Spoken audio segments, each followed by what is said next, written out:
Hi everyone, welcome to IIT आश्रम।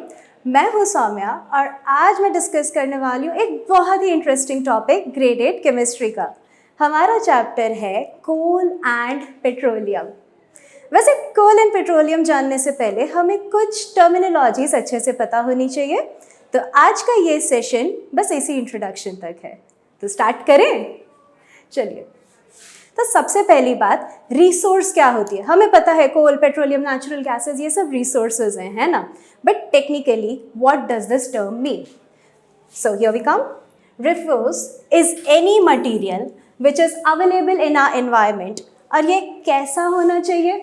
It should be technologically accessible, economically feasible and culturally sustainable.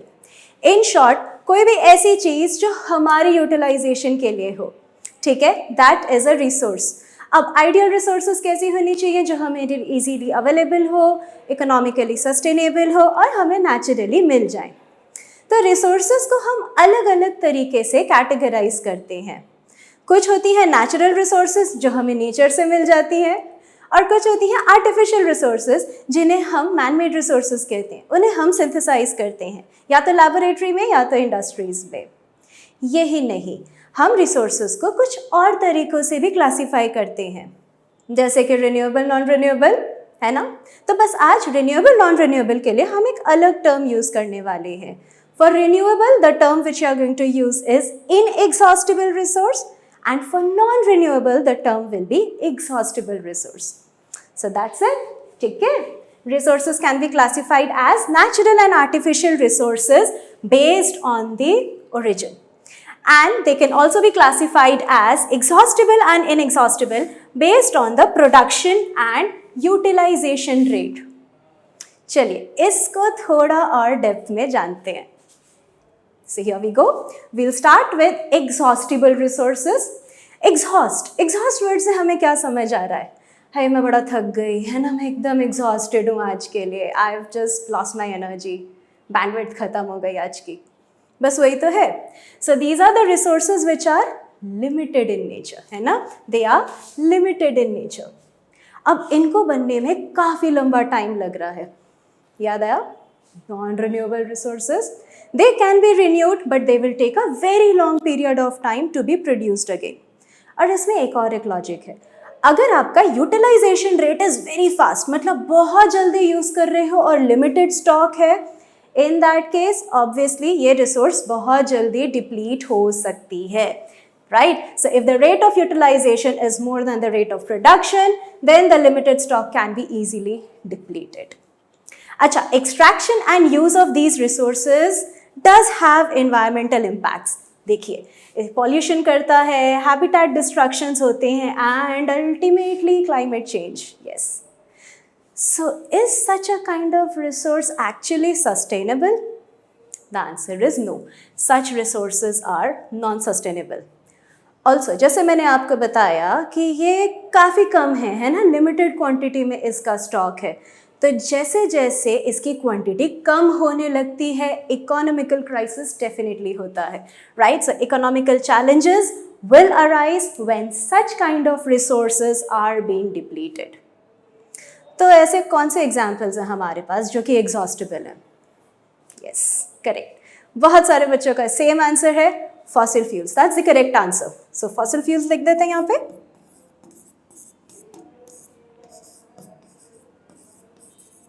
अच्छा, क्या आपको पता है वाइल्ड लाइफ, फिर फॉरेस्ट्स, इन्हें भी हम एग्जॉस्टिबल रिसोर्स में कभी कभी काउंट कर सकते हैं। देखिए, अज्यूम करिए आपके पास एक पैच ऑफ लैंड है जो कि फॉरेस्ट लैंड है और उस पर बहुत जल्दी डिफॉरेस्टेशन करा जा रहा है। अच्छा, इकोनॉमिकली देखा जाए हमें वो टिम्बर चाहिए था और थोड़ा एनवायरमेंटल कॉन्शियस से हमने उसमें रीप्लांटेशन करना भी शुरू कर दिया।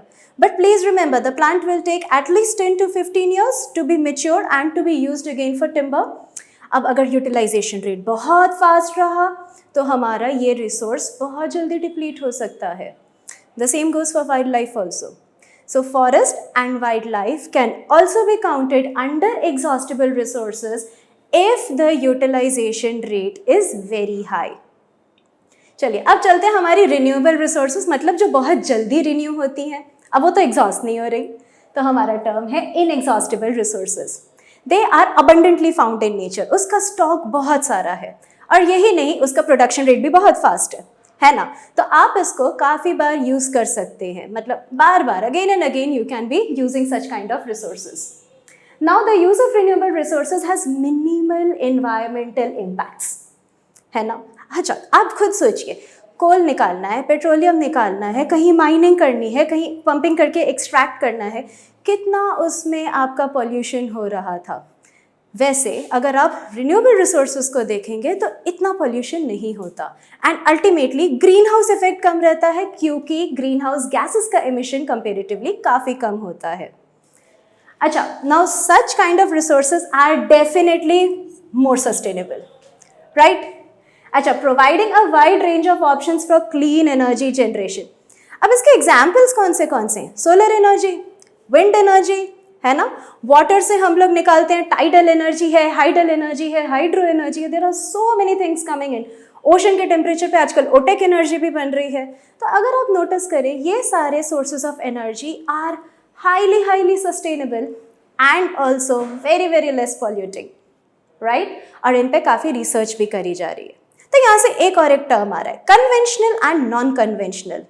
अभी तक हमारे पास जो मैक्सिमम टेक्नोलॉजी है वो एक्चुअली हमारे पास एग्जॉस्टिबल रिसोर्सेज की है ना, तो उन्हें हम कन्वेंशनल रिसोर्स कह देते हैं। But because we are now more environmentally conscious, we are looking for alternate sources of energy which are more sustainable and less polluting, जिसका थोड़ा इन्वायरमेंटल इम्पैक्ट नेगेटिव कम हो, है ना। तब ऐसी चीज़ों के लिए हमें नई टेक्नोलॉजी बनानी पड़ रही है, उसे इम्प्रूव करना पड़ रहा है, अपडेट करना पड़ रहा है ना। तो ऐसे रिसोर्सेज को हम ऑल्टरनेट सोर्सेज कहते हैं, और जो हमने अभी क्लासिफिकेशन देखी उसमें वो नॉन कन्वेंशनल रिसोर्सेज के अंडर आते हैं, ठीक है। तो एक बार क्विकली देख लें, inexhaustible resources, yes correct, air, water, बिल्कुल सही, सोलर दैट इज सनलाइट, ठीक है। चलिए मैं सोलर एनर्जी लिख देती हूँ यहाँ पे, ठीक है। And there are many more such examples. अच्छा, अब यहीं से हमारा टॉपिक एक्चुअली शुरू हो रहा है ना। हमारा चैप्टर क्या है? Coal, petroleum, natural gas. Well, they are all examples of fossil fuels. तो चलिए फॉसिल फ्यूल को थोड़ा जानते हैं। अब दो वर्ड है, फॉसिल एंड फ्यूल, है ना। फॉसिल क्या होता है? So fossil is a preserved remains और traces of organisms from the past, typically found in sedimentary rocks.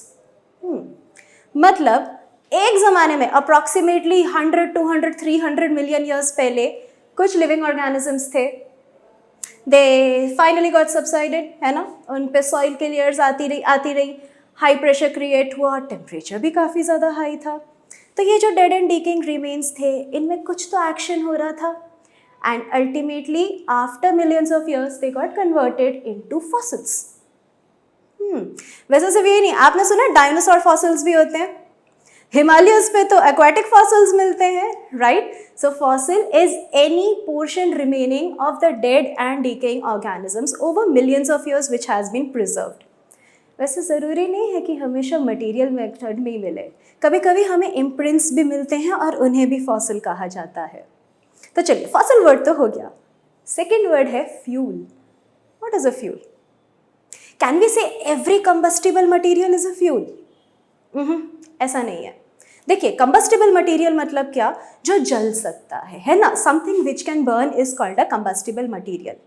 But जलने के बाद वो कितनी एनर्जी प्रोवाइड कर रहा है, क्या वो एनर्जी हम यूज कर सकते हैं या नहीं?